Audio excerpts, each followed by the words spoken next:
મિત્રો, નિરાલી નામની એક વ્યક્તિ સાથે સુરત શહેરમાં બનેલી એક સત્ય ઘટના આપ સમક્ષ લાવી રહ્યો છું। આવી ઘટના આપે આજ સુધી ક્યાંય પણ નહીં સાંભળી હોય તેની હું તમને ખાતરી આપું છું। આ ઘટના સાંભળીને આપની આંખોમાંથી આંસુ સરી પડશે, તો થોડો સમય કાઢીને દરેક ભાઈઓ તથા બહેનો આ ઘટનાને અંત સુધી જરૂરથી સાંભળજો।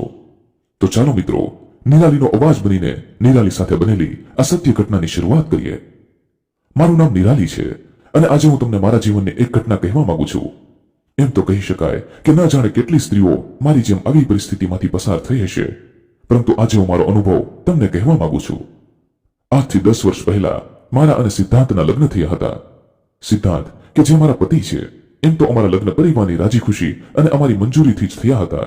10 વર્ષ પહેલા હું અને સિદ્ધાંત એકબીજાના પ્રેમમાં ગળાડૂબ થઈ ગયા હતા, પરંતુ આજની સ્થિતિ કંઈક અલગ છે। લગ્ન થયા અને હું સિદ્ધાંતના ઘરમાં આવી। ઘરમાં આવતાની સાથે જ મેં પરિવારની ભાગદોડ મારા હાથમાં લઈ લીધી। હવે તો સિદ્ધાંત અને એના માતા પિતા અને અમારો નાનકડો સંસાર જ મારી દુનિયા થઈ ગયો હતો। નવા લગ્નનો હરખ અમારા બંનેના ચહેરા પર અરીસાની જેમ દેખાતો હતો। મારા સાસુ સસરા પણ મારાથી ખૂબ ખુશ હતા। હું અને સિદ્ધાંત બંને એકબીજા પ્રત્યે લાગણીશીલ અને કોઈ અમને જોઈને ઘણીવાર માટે થોભી જાય એવો ગાઢ મિત્રો કરતા પણ વિશેષ અમારો પતિ પત્નીનો પ્રેમ। અમારા પરિવારના લોકો પણ મારું અને સિદ્ધાંતનું ઉદાહરણ લઈને લોકોમાં વખાણ કરતા। આવી જ રીતે અમારું લગ્ન જીવન સુખમય રીતે ચાલતું રહ્યું। ઘરમાં બસ મારા સાસુ સસરા, સિદ્ધાંત અને હું એમ કરી અમે 4 જણા રહેતા હતા। પરંતુ કહેવાય છે ને કે સુખની પાછળ દુઃખ આપણી રાહ જોઈને જ ઊભું હોય છે। એવી જ રીતે મારી સાથે પણ કંઈક આવું જ બન્યું। આ કડવો અનુભવ મારી જિંદગીને ઉલટપલટ કરી નાખી। જે પતિ પત્નીનું ઉદાહરણ દઈ અમારા પરિવારના લોકો ગર્વ અનુભવતા હતા, આજે એ જ પતિ પત્ની ખબર નહીં કઈ પરિસ્થિતિમાં આવીને ઊભા છે। એક દિવસ સવારે રોજની જેમ હું સિદ્ધાંત માટે ટિફિન બનાવી એમને આપવા ગઈ। એ સમયે એ ફોન પર કોઈની જોડે વાત કરતા હતા। હું એમને ટિફિન એમના હાથમાં આપવા ગઈ। મારી નજીક જતા જ એના મોઢા પર આજે મને અચાનક કંઈક ડર દેખાયો। મેં પૂછ્યું પણ ખરા, કંઈ થયું છે? કેમ મને આજે તમે અજીબ લાગો છો? એમણે કહ્યું, ના એવું કંઈ નથી, પરંતુ ઓફિસથી કામનો લોડ વધારે છે। મેં પણ સમજીને એમને ટિફિન આપીને જતી રહી। દરરોજની જેમ સિદ્ધાંત પણ ઓફિસે જતા રહ્યા અને હું મારા કામમાં લાગી ગઈ। બસ આવી જ રીતે બધાની દિનચર્યા રાબેતા મુજબ શરૂ રહી। પરંતુ ખબર નહીં, થોડા દિવસથી મને સિદ્ધાંતમાં કંઈક બદલાવ દેખાતો હતો, પરંતુ મારું મન મને જવાબ આપતું હતું કે એને ઓફિસનો વધારે લોડ છે, એટલા માટે કદાચ એ મારા પર ધ્યાન નહીં દઈ શકતા અને હું પણ એક પત્નીની ફરજ પ્રમાણે એમને હેરાન કરવા નહોતી માંગતી। મારાથી રહેવાયું નહીં। એક દિવસ રાતે મેં એમને પૂછી લીધું, સિદ્ધાંત, ખબર નહીં કેમ પણ મને તમે બદલ્યા લાગો છો। આટલું સાંભળતા જ સિદ્ધાંતના હાવભાવ બદલાઈ ગયા। એના મોઢા પરથી તો ચોખ્ખું દેખાતું હતું કે ખોટું બોલવાનું નાટક કરી રહ્યો છે, પરંતુ આજ સુધી એવું ક્યારે બન્યું ન હતું। તો પણ મેં એમની વાત સાંભળી। ફરી એમણે મને એ જ કહ્યું કે આજકાલ એમને ઓફિસમાંથી કામનો વધારે લોડ હોવાથી એ ઘરે કે મારામાં ધ્યાન નથી આપી શકતા। પછી મેં પણ તેમની હામાં હા કરી। એમને કહ્યું, કંઈ વાંધો નહીં, હું સમજી શકું છું, તમે આખો દિવસ ઘરથી દૂર રહી અમારી માટે મહેનત કર્યા કરો છો। બસ આટલું કહી મેં વાતને પૂરી કરી દીધી। થોડા દિવસો પછી રક્ષાબંધનનો તહેવાર આવતો હતો। હર વખતે હું અને સિદ્ધાંત મારા ભાઈને તે રાખડી બાંધવા માટે જતા હતા, પરંતુ આ વખતે મેં સિદ્ધાંતને આ બાબતે વાત કરી, પરંતુ એમણે મને કહ્યું કે આ વખતે એ મારી સાથે નહીં આવી શકે। મને પણ આશ્ચર્ય થયું, કારણ કે એમણે મને કોઈ દિવસ સાથે આવવાની ના નહોતી પાડી, પણ આજે એમણે મને ના પાડી। મેં પૂછ્યું પણ ખરા કે એક દિવસનો તો સવાલ છે, પરંતુ પહેલીવાર એમણે મને ઊંચા અવાજમાં જવાબ આપ્યો, તારી માટે એક દિવસ કિંમતી નહીં હોય, પરંતુ મારી માટે એક દિવસની પણ કિંમત છે। આટલું સાંભળતા જ મને થયું કે એવું તો મેં શું કહી દીધું કે સિદ્ધાંત મારા પર ખારા થાય છે। પછી મેં એમને કહ્યું, કંઈ વાંધો નહીં, હું એકલી જ મારા ભાઈને ત્યાં જતી આવીશ। મારા મમ્મીની તબિયત અચાનક ખરાબ થતા મારા પપ્પાએ મને એમના ઘરે બોલાવી। હું મારા મમ્મીને સારું થાય પછી મારા ઘરે જવાની હતી। મમ્મીને સારું થયા પછી મારા ભાઈના આગ્રહથી હું 2-4 દિવસ મારા પિયર જ રોકાઈ ગઈ। પિયર રોકાવા માટે મેં સિદ્ધાંતને ફોન કર્યા। સિદ્ધાંતે ફોન ઉચકાવ્યો નહીં। પછી મેં ઘરે મારા સાસુ સસરાને જાણ કરી, પરંતુ કલાકો સુધી પણ સિદ્ધાંતનો ફોન આવ્યો નહીં। પછી મેં એમના ઓફિસના મિત્ર સમીરભાઈને ફોન કર્યો અને કહ્યું, સમીરભાઈ, સિદ્ધાંત મારો ફોન નથી ઉચકાવતા, શાયદ એ થોડા કામમાં હશે, પરંતુ એને ખાલી એટલું કહી દેજો કે એમનું કામ પતાવીને મને ફોન કરે। પરંતુ સમીરભાઈએ તો મને કહ્યું, પણ ભાભી, સિદ્ધાંત તો આજે ઓફિસ જ નથી આવ્યો અને મને પણ ઓફિસથી જાણવા મળ્યું કે સિદ્ધાંત 2-3 દિવસની રજા પર ગયો છે। મને પણ દવાઈ લાગી, પરંતુ મેં સમીરભાઈ સાથે આગળ વાત ના કરી। આટલું સાંભળતા જ મારા મનમાં સવાલોનું તોફાન શરૂ થઈ ગયું। મારાથી રહેવાયું નહીં અને મેં ફરી સિદ્ધાંતને ફોન કરી દીધો. આ વખતે સિદ્ધાંતે ફોન ઉચકાવી લીધો અને બોલ્યા, શું છે? એકવાર ફોન ના ઉપાડો તો એટલી તો ખબર પડે ને કે માણસ કામમાં હોય. આટલું સાંભળતા જ મેં ધીમેથી એમને કહ્યું, પણ તમે આટલા ગુસ્સે કેમ થાવ છો? મેં તો બસ તમને જાણ કરવા માટે ફોન કર્યો હતો, પરંતુ તમે ઘરે કે ઓફિસ પર નહોતા તો મને તમારી ચિંતા થતી હતી કે તમે કઈ તકલીફમાં તો નથી ને? અને એ પણ યાદ કરાવવાનું હતું કે 3 દિવસ પછી મારે કરવા ચોથનું વ્રત છે, તો તમે મને લેવા માટે ક્યારે આવી રહ્યા છો? તારા આવા નવરા વ્રત માટે મારી પાસે સમય નથી અને તારે મારી કોઈ ચિંતા કરવાની જરૂર નથી. હું કોઈ નાનું બાળક નથી. ચીડાઈને એમણે મને આવો જવાબ આપ્યો. આટલું કહી એમણે ફોન મૂકી દીધો. હું તો 2-3 દિવસ માટે મારા ભાઈને ત્યાં મજા કરવા ગઈ હતી, પરંતુ આ મજામાં કોઈ મજા ન હતી. 2-3 દિવસ રહીને હું મારા સાસરે પાછી આવી. રસ્તામાં આવતા મારા મનમાં એ વિચાર હતો કે હર વખતની જેમ આ વખતે પણ સિદ્ધાંત મને 2-3 દિવસ પછી જોશે એટલે ખુશીના મારે મને ભેટી જશે. બસ આટલું વિચારીને મનમાં ને મનમાં ખુશ થતી હું મારા સાસરે જતી હતી. ઘરે આવી મારા સાસુ સસરાને મળી હું અમારા રૂમમાં ગઈ. સિદ્ધાંત ઓફિસ જવા માટે તૈયાર થતા હતા. હું એમની પાસે જઈને ઊભી રહી, પરંતુ એ કંઈ પણ ન બોલ્યા. મેં તો પણ એમને હસીને કહ્યું, હું આવી ગઈ. તમે મને યાદ તો નતા કરતા ને? છતાં પણ એમને મને કંઈ જવાબ ન આપ્યો અને ઓફિસે જતા રહ્યા. આ શું થઈ રહ્યું છે મને કંઈ સમજાતું ન હતું, પરંતુ મને થયું સિદ્ધાંતને મારા પર 2 દિવસ પહેલાનો ગુસ્સો હશે, પણ આ ગુસ્સો આટલો બધો લાંબો ચાલશે એનો મને કોઈ ખ્યાલ જ ન હતો. આજ સુધી એવું ક્યારેય પણ બન્યું ન હતું કે સિદ્ધાંત મારી સાથે બોલ્યા વગર રહ્યા હોય, પરંતુ આજે ખબર નહીં એમને શું થયું છે. દિવસે ને દિવસે મારી અને સિદ્ધાંત વચ્ચે વાતચીતો બંધ થતી ગઈ. એ મારાથી દૂર દૂર રહેવા લાગ્યા. આ વસ્તુએ મને સાવ મૌન કરી દીધું. હું વિવશ થઈ ગઈ અને મારા મનમાં બસ એક જ વિચાર આવવા લાગ્યા કે સિદ્ધાંત કેમ મારી સાથે આવું કરે છે. એક દિવસ મેં હિંમત કરીને એમને પૂછી જ લીધું કે તમને શું થયું છે? તમે કેમ મારી સાથે કંઈ બોલતા નથી? શું હું તમને હવે પસંદ નથી? આટલું કહેતા જ એ ગુસ્સે થઈ ગયા. હું પણ એમનો ગુસ્સો જોઈ શાંત થઈ ગઈ અને એ આરામથી સૂઈ ગયા. આ આખી રાત સવાલોએ મારા મનને ઘેરી લીધું હતું. કોઈ દિવસ નહીં અને આજે મારા મનમાં ન ઉઠવાના સવાલ ઉઠતા હતા. મારી અંદર રહેલી એક સ્ત્રી મને કહેતી હતી કે સિદ્ધાંત નક્કી કંઈક ખોટું કરી રહ્યો છે, પરંતુ મારી અંદર રહેલી પત્ની એના પતિ પર રહેલો આંધળો વિશ્વાસ આ શકને ખોટો સાબિત કરી રહી હતી. મેં જોયું તો સિદ્ધાંત આરામથી સૂઈ ગયા હતા, પરંતુ આજે મારી આંખો બંધ નથી થતી. પછી મેં પણ નક્કી કરી લીધું, ગમે તે થાય હું જાણીને રહીશ કે સિદ્ધાંત કેમ આવું કરે છે. પછી એક દિવસ મારું કડવા ચોથનું વ્રત આવી ગયું અને મને થયું કે આજે સિદ્ધાંત મારી સાથે રોજની જેમ બોલવા લાગશે અને મારું આ વ્રત જોઈને એને પણ મારા પર થોડી દયા આવશે. એ સવારે રોજની જેમ સિદ્ધાંત ઓફિસ જવા માટે નીકળ્યા. આજે મેં હિંમત કરી જ લીધી હતી. હું પણ ઓટો કરાવી એમની પાછળ નીકળી. રસ્તામાં જતા જતા મારા મનમાં ઉઠતા એ પ્રશ્નોનું નિરાકરણ કરવા આજે હું આ વસ્તુ કરી રહી હતી. પછી મેં જોયું તો સિદ્ધાંતની ગાડી ઓફિસ તરફ નહીં, પરંતુ એના કોલેજ ટાઈમના એના ફેવરિટ કેફે તરફ જતી હતી. હું પણ એમની પાછળ પાછળ જ ગઈ. મેં જોયું તો સિદ્ધાંત એમની ગાડીમાંથી ઉતરીને આ કેફેની અંદર ગયા. હું પણ બહાર ઊભી રહી. સિદ્ધાંત ક્યાં જઈ રહ્યા છે એ જોતી હતી અને સિદ્ધાંત એક ટેબલ પર જઈને બેઠા. મેં થોડી નજીક જઈને જોયું તો ટેબલ પર એક યુવતી બેઠી હતી. એ યુવતીને જોઈ હું આશ્ચર્યચકિત થઈ ગઈ, કારણ કે હું આ યુવતીને ઓળખતી હતી. આ યુવતી બીજી કોઈ નહીં પરંતુ સાક્ષી હતી. આજથી 10 વર્ષ પહેલા અમારા લગ્ન નતા થયા એ પહેલા સાક્ષી અને સિદ્ધાંત એકબીજાના પ્રેમમાં હતા, પરંતુ કંઈક કારણોસર આ બંનેના લગ્ન ના થયા. એમ તો આજ સુધી સિદ્ધાંતે મારાથી કોઈ પણ વાત છુપાવી ન હતી અને સાક્ષીની વાત એમણે મને લગ્ન પહેલા જણાવી દીધી હતી. આજે સાક્ષીને જોઈ મારા મનમાં ચાલતા પ્રશ્નોને વધારે વેગ મળી ગયો. હું વિચારમાં પડવા મજબૂર થઈ ગઈ કે સાક્ષી અને સિદ્ધાંત શું હજુ એકબીજાના પ્રેમમાં છે? પરંતુ પતિ પર રહેલો આંધળો વિશ્વાસ મને આ વાત માનવા માટે નકારતો હતો. બસ પછી મારી આંખોમાં આટલી ત્રેવડ ન હતી કે હું આ બંનેને સાથે બેઠેલા જોઈ શકું, એટલે હું પણ ત્યાંથી નીકળી ગઈ અને ઘરે પાછી આવી ગઈ. આજના દિવસે જ્યારે એક પત્ની પોતાના પતિ માટે આટલો મોટો ત્યાગ કરતી હોય, એ દિવસે મને મારા પતિની હરકત ખબર પડી હતી. મારા પર તો જાણે દુઃખનો પહાડ તૂટી પડ્યો હોય એવી રીતે હું આ દૃશ્ય જોઈ ન શકી. રોજની જેમ સાંજના સમય પર સિદ્ધાંત ઘરે આવ્યા અને રાત્રે મેં એમને પૂછી લીધું, આજે મેં તમને અને સાક્ષીને કેફેમાં સાથે જોયા હતા, એ બધું શું હતું? મારે જાણવું છે. આટલું સાંભળતા સિદ્ધાંત ખૂબ ગુસ્સે થઈ ગયા અને એ મારા પર ચીડાઈને બોલવા લાગ્યા, તો હવે તું મારા પર શંકા કરે છે? તને મેં મારી જિંદગીની બધી વાતો કરી છે, એનું પરિણામ મને આજે જોવા મળે છે.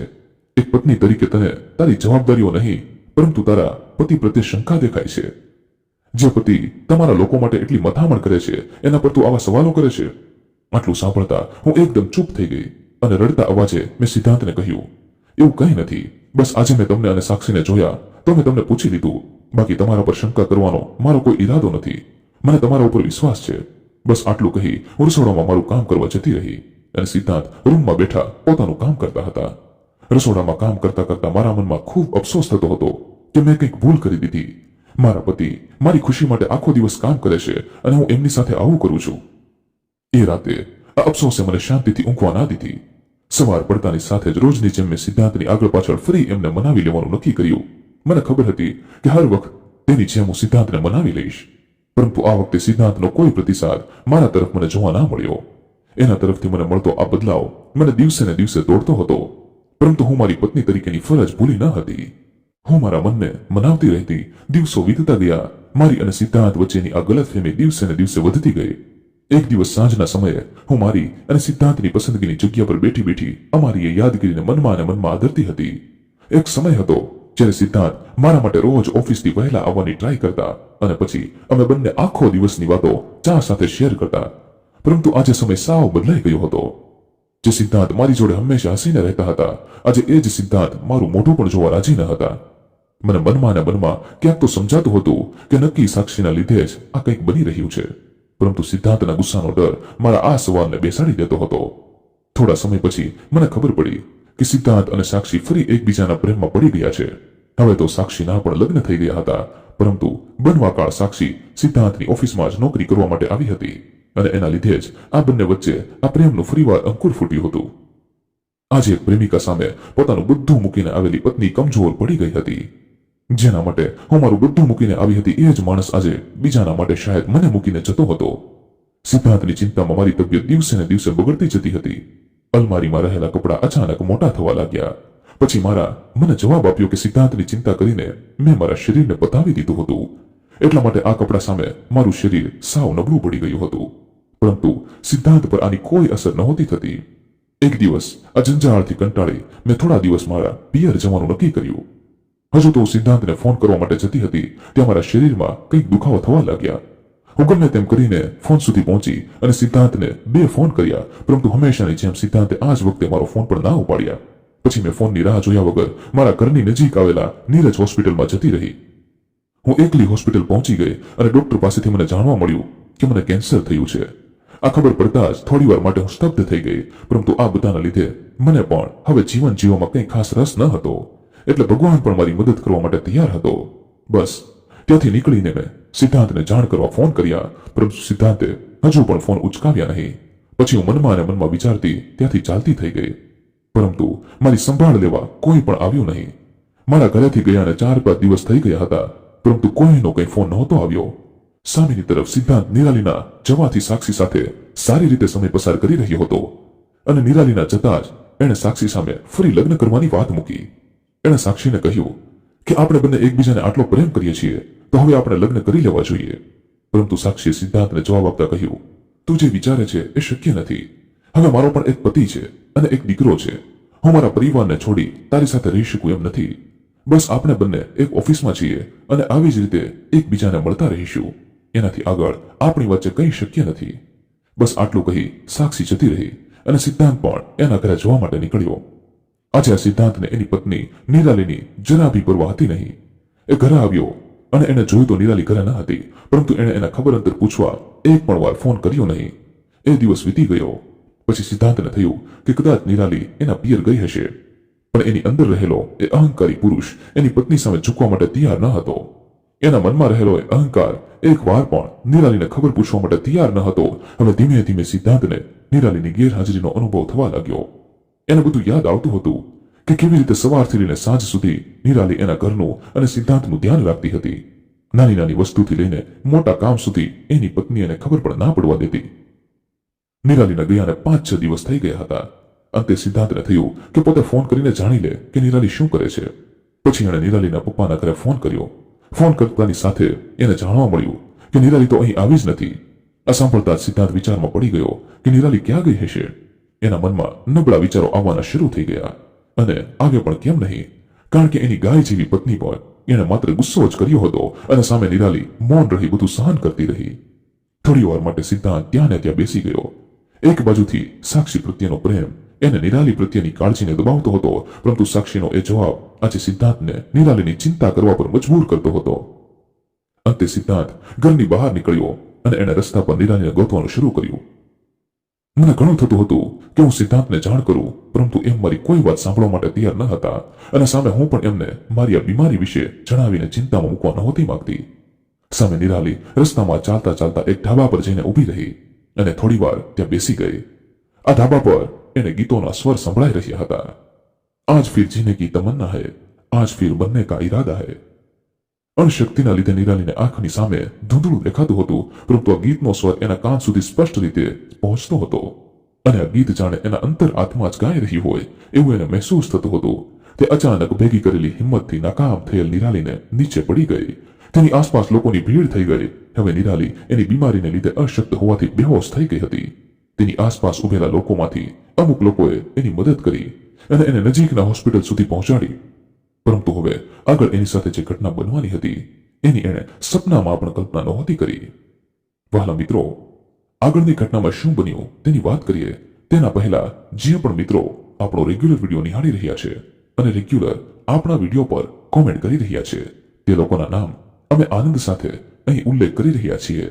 તે નામ આ પ્રમાણે છે: રવજીભાઈ સુથાર, સુરતથી સમીમ ખાન, હંસાબેન પુડિયા, અંકિતભાઈ વૈદ્ય, સુરતથી હેતલબેન, સોનલબેન ગઢવી, ગમનભાઈ કામળી, ભાવિકાબેન સોહેલિયા, સ્વાતિબેન ઓઝા, નિલેશભાઈ પગી, આરતીબેન વાઘેલા, મીનાક્ષીબેન વાઘેલા, અજીતભાઈ પંડ્યા, ભગવતીબેન ચૌહાણ, વિનોદભાઈ રાજપૂત, પરમાર લવજીભાઈ, દિલીપભાઈ પરમાર, કિંજલબેન પટેલ, જયાબેન જાદવ, પંકજભાઈ શાહ, રક્ષાબેન કાચા, ધર્મેશભાઈ નાયકા, ઉપાસનીબેન પરમાર, પુષ્પાબેન બારૈયા, ભાવનાબેન, વલસાડથી તાજીમ શેખ, રાજેશ કુમાર, જલંધરા વિલાસબેન, અમદાવાદથી રતિલાલ પટેલ.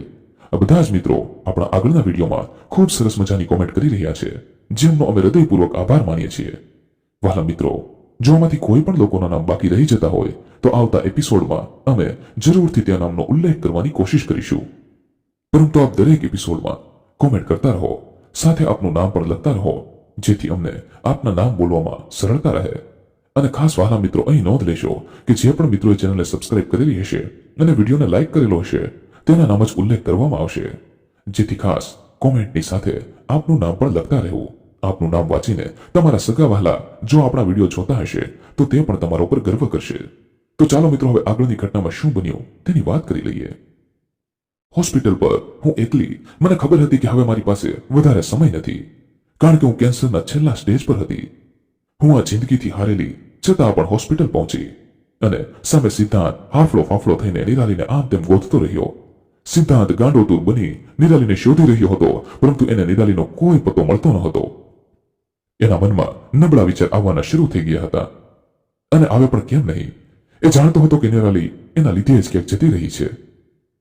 અચાનક સિદ્ધાંતના ફોનમાં કોઈક અજાણ્યા નંબરમાંથી ફોન આવે છે. સિદ્ધાંત ધ્રુજતા હાથે ફોન ઉચકાવે છે. હેલો, શું તમે સિદ્ધાંત પારેખ બોલી રહ્યા છો? ફોનમાંથી કોઈક અજાણ્યા માણસનો અવાજ હતો. સિદ્ધાંતે જવાબ આપ્યો, હા, પણ તમે કોણ બોલો છો?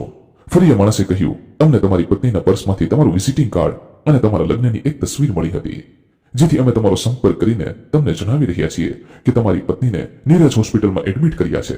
એટલા માટે બંને એટલા ઝડપી હોસ્પિટલ પહોંચી જાઓ. આટલું સાંભળતાની સાથે જ સિદ્ધાંત ડરી ગયો.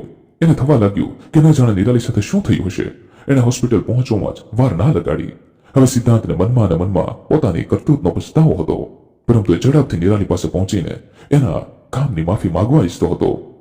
સિદ્ધાંત ઝડપભેર હોસ્પિટલમાં પહોંચ્યો અને રિસેપ્શનમાં બેઠેલી યુવતીને જઈને પૂછ્યું કે એને આ હોસ્પિટલમાંથી ફોન આવ્યો હતો અને એની પત્ની નિરાલી અહીંયા એડમિટ છે. હજુ તો રિસેપ્શનમાં બેઠી યુવતી સિદ્ધાંતને કંઈક જવાબ આપે એ પહેલા ડોક્ટર સિદ્ધાંત પાસે આવી ગયા અને ડોક્ટરે સિદ્ધાંતને કહ્યું, તમે એમના પતિ છો. શું તમને નથી ખબર કે તમારી પત્ની આ બીમારીથી કેટલા સમયથી પીડાય છે? સિદ્ધાંત ચોંકી ઉઠ્યો. એને કંઈ સમજાયું નહીં કે ડોક્ટર કઈ બીમારીની વાત કરે છે, પરંતુ એનું મન એને જવાબ આપતું હતું કે કદાચ નિરાલી ઘણીવાર સિદ્ધાંતને કંઈક વાત કરવા માંગતી હતી, પરંતુ સાક્ષીના પ્રેમમાં ગળાડૂબ થયેલો સિદ્ધાંત નિરાલીની એક પણ વાત સાંભળવા માટે તૈયાર ન હતો. ડોક્ટરે જણાવ્યું કે નિરાલી કેન્સરના છેલ્લા સ્ટેજમાંથી પસાર થતી હતી અને છેલ્લા ઘણા સમયથી જિંદગી અને મોતની વચ્ચેની લડાઈ લડી રહી હતી. આટલું સાંભળતા જ સિદ્ધાંતના હોશ ઉડી ગયા. અને ડરેલા અવાજે બોલ્યો, નિરાલી ક્યાં છે? મારે એને અત્યારે જ મળવું છે. ડોક્ટરે સિદ્ધાંતને નિરાલીના રૂમ તરફ મોકલ્યો. સિદ્ધાંત દોડતો દોડતો નિરાલીના રૂમ તરફ જતો હતો. આ વખતે નિરાલીને એ જ સિદ્ધાંત સોંપવા માંગતો હતો કે જેને નિરાલી પ્રેમ કરતી હતી. આટલા સમય પછી આજે સિદ્ધાંત નિરાલી પ્રત્યે એ જ પ્રેમ અને એ જ કાળજી ઉભરાતી હતી. આજે એ દોડતો એક એક કદમ સિદ્ધાંતને બહુ દૂર લાગી રહ્યા હતા. સિદ્ધાંત એક શ્વાસે નિરાલી તરફ દોડતો ગયો. જઈને એણે જોયું અને જાણે એના પગ નીચેથી જમીન સરકી ગઈ હોય એમ એને આઘાત લાગ્યો. એણે સામે નજર કરી તો જોયું ખાટલા પર નિરાલી નહીં પરંતુ એનો મૃતદેહ હતો. આટલું જોતા સિદ્ધાંત પોતાને રોકી ન શક્યો. એ ચોધાર આંસુએ રડતો રડતો ત્યાં ને ત્યાં બેસી ગયો. જે પત્ની આજ સુધી એની માટે જીવી રહી હતી એ જ પત્ની આજે કદાચ એના જ લીધે મૃત્યુ પામી હતી. સિદ્ધાંતને અફસોસનો કોઈ પાર ના રહ્યો પરંતુ હવે બહુ મોડું થઈ ગયું હતું. એને થયું કે એણે બહુ મોટી ભૂલ કરી દીધી છે. એક પ્રેમિકા કે જેના માટે એણે એની ગાય જેવી પત્નીને આટલી મોટી ઠેસ પહોંચાડી, આજે એ જ પ્રેમિકાએ 7 કદમ આગળ ના વધી શકી અને સામે એની પત્ની કે જે એના આખા પરિવાર અને સિદ્ધાંતનું ધ્યાન રાખતી હતી, એણે 7 વચનો નિભાવી પોતાના પતિની ખુશી માટે પોતાનું બલિદાન આપી દીધું હતું. આજે કદાચ નિરાલી તો નહીં પરંતુ એનો અંતર આત્મા વલોપાત કરતા આ સિદ્ધાંતને જોઈ રહ્યો હતો, પરંતુ હવે અફસોસ કરવાનું કોઈ કારણ ન હતું. કારણ કે જીવતા સમયે સિદ્ધાંત એ નિરાલી સાથે ના કરવાનો વ્યવહાર કર્યો અને આજે એ જ સિદ્ધાંતને અફસોસનો કોઈ પાર નથી, પરંતુ આજે એની માફી સ્વીકારવા માટે નિરાલી સજાગ ન હતી. એક પત્નીએ પોતાની આખી જિંદગી એના પતિના નામ કરી મોતને પ્યારું બનાવી લીધું હતું. સિદ્ધાંત ત્યાં ને ત્યાં બેઠો રડતો હતો. એટલી વારમાં એક નર્સ એની પાસે આવી અને એના હાથમાં એક કાગળ આપ્યો. એમણે કહ્યું કે આ કાગળ અમને તમારી પત્ની પાસેથી મળ્યો છે. આટલું કહી આ નર્સ સિદ્ધાંતને નિરાલીનો એક કાગળ આપીને જતી રહી. સિદ્ધાંતે રડતી આંખોએ આ કાગળ ખોલ્યો. સિદ્ધાંત, મને ખબર નથી કે હવે મારી પાસે જીવવા માટે કેટલો સમય છે અને મેં પૂરેપૂરી કોશિશ કરી કે મારા બચેલા સમયને હું તમારી સાથે જીવી શકું, પરંતુ પરિસ્થિતિએ મને એટલી મજબૂર કરી દીધી અને મેં પણ આ સંબંધને સુધારવા મારી બનતી બધી જ કોશિશ કરી, પરંતુ મારા પ્રેમમાં કંઈક કમી રહી ગઈ હશે કે તમારે મને છોડીને બીજી સ્ત્રી પાસે પ્રેમ શોધવાની જરૂર પડી. હું તમને મારી આ બીમારી વિશે જણાવીને તમને ચિંતામાં નાખવા નહોતી માંગતી. હું આપણી એ જૂની યાદોને આપણી વચ્ચે તાજી કરવા માંગતી હતી, પરંતુ હવે તમે મારાથી ખૂબ દૂર થઈ ગયા હતા. જો મેં મારો પત્ની ધર્મ નિભાવવામાં કંઈ ભૂલ કરી હોય તો મને માફ કરી દેજો. અને હા, શાયદ તમને મારા હોવા ના હોવાથી કંઈ ફરક નહીં પડે, છતાં પણ તમારી રોજિંદી જરૂરિયાતની વસ્તુઓ મેં તેની જગ્યા પર સાચવીને રાખી છે અને એક યાદી કરીને મેં ટેબલ પર રાખી છે જેથી તમને કોઈ અગવડતા ના પડે. અને હા, તમારું ઓફિસનું બ્લેઝર નવી તિજોરીમાં નહીં પરંતુ જૂની તિજોરીમાં રાખ્યું છે. એ હમણાં થોડું ખરાબ થઈ ગયું હતું, એટલા માટે એને ઇસ્ત્રી કરીને મેં ગોઠવીને રાખ્યું છે. સાથે સાથે તમને ગમતા એ નવા શૂઝ જે તમે છેલ્લા 15 દિવસથી વધારે પહેરી રહ્યા છો તે આપણા બેડ નીચે બોક્સમાં પડ્યા છે. બાકીની બધી નાની મોટી વસ્તુઓની યાદી એ ટેબલ પરના કાગળમાં લખેલી છે. કદાચ હું હવે તમારી સાથે નથી, પરંતુ સુખમાં તો નહીં પણ દુઃખમાં હંમેશા તમારી સાથે ઊભી રહીશ. બસ હવે મારી પાસે કહેવા માટે કંઈ નથી, પરંતુ હંમેશા તમે ખુશ રહો એ જ મારી પ્રાર્થના હતી અને રહેશે. અને છેલ્લી વાત સિદ્ધાંત, કદાચ મારા જેવો પ્રેમ તો તમને કોઈ નહીં કરી શકે. તમારું ધ્યાન રાખજો. લિખિતન તમારી પછીના શબ્દો સિદ્ધાંતના આંસુઓથી રેડાઈ ચૂક્યા હતા અને સિદ્ધાંતના આંસુ આ પત્રને સ્પર્શીને જાણે માફી માંગી રહ્યા હોય તેવું દૃશ્ય ઉપસી આવતું હતું. વહાલા મિત્રો, આ ઘટના પરથી આપણને એટલું તો જરૂરથી શીખવા મળ્યું કે ભગવાન પુરુષોને આશીર્વાદ રૂપે વફાદાર પત્ની આપતા હોય છે, પરંતુ આજના સમયમાં આ વફાદારીની વાતો માણસના મગજમાં ઉતરતી નથી અને જે વ્યક્તિ એના માટે બધું છોડીને આવ્યું હોય એક દિવસ એને જ છોડી દેવામાં આવે છે. અત્યારના સમયમાં ચાલતી આ કડવી વાસ્તવિકતા જેનાથી આપણે બધા પરિચિત છીએ અને હર એકના જીવનમાં એક દિવસ તો આવી કોઈ ઘટના બને જ છે, જેથી હંમેશા તમારા ચાહનારાઓની કદર કરો અને જે પત્ની તમારા માટે પોતાનો પરિવાર અને ઘર છોડીને આવી હોય એને તમારા ઘરમાં ઇજ્જત મળી રહે એની જવાબદારી તમારી છે. કારણ કે અત્યારના સમયમાં વફાદાર જીવનસાથી મળવું એ ભગવાનની ખૂબ મોટી ભેટ છે. વહાલા મિત્રો, આ એપિસોડ આપને પસંદ આવ્યો હોય તો ખાસ આપણી આ ચેનલને સબસ્ક્રાઇબ કરવાનું ભૂલશો નહીં, જેથી આવી જ સત્ય ઘટના અને સત્ય ઘટના પર આધારિત કહાની આપને સમયસર સાંભળવા મળતી રહે. તેમજ મિત્રો, આ કહાની વિશે આપનું શું કહેવું છે તે પણ આપ અમને કોમેન્ટ બોક્સમાં જરૂરથી જણાવજો. તો ફરી મળીશું મિત્રો કોઈ નવા એપિસોડ સાથે. ખૂબ ખૂબ ધન્યવાદ. જય મા ગાત્રાળ, જય શ્રી કૃષ્ણ.